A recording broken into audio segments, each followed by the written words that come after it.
Take a good look at these suspects. San Antonio police believe that they're connected with a theft case we told you about last week.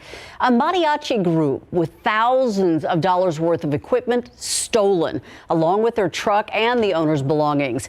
Now SAPD says these men were caught trying to use the victim's credit card at a gas station on South Flores. If you recognize these guys or you have any information, you can call SAPD at 210-207-7345. The truck owner, meantime, offering a $1,000 reward for anyone who helps catch these guys.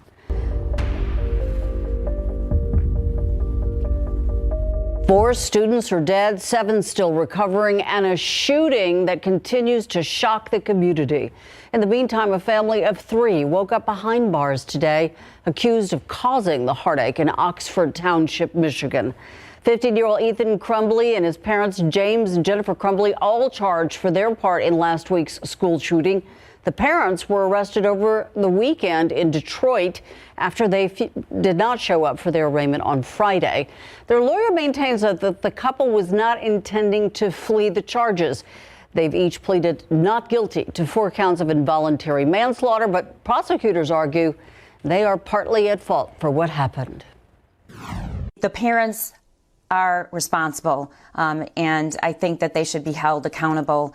None of that would have happened if he had not had access to a handgun. The Crumbleys bought that handgun allegedly used in the shooting less than a week before the incident. Prosecutors say they ignored warning signs that Ethan was showing signs he was planning the incident. The 15-year-old now charged as an adult. He has also pled not guilty. The Bexar County Sheriff's Office honoring a cadet who passed away last week. The body of Kevin Rowe was escorted from the Bexar County Medical Examiner's Office today to Mission Park South Funeral Home on East Military. He died during a physical training exercise last week. You can actually see cadet classmates saluting as his body arrives at the funeral home.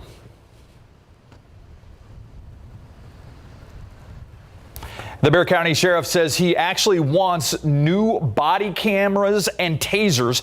He also wants the Bexar County Commissioners Court to vote on it before the end of the year. So how much will it cost taxpayers?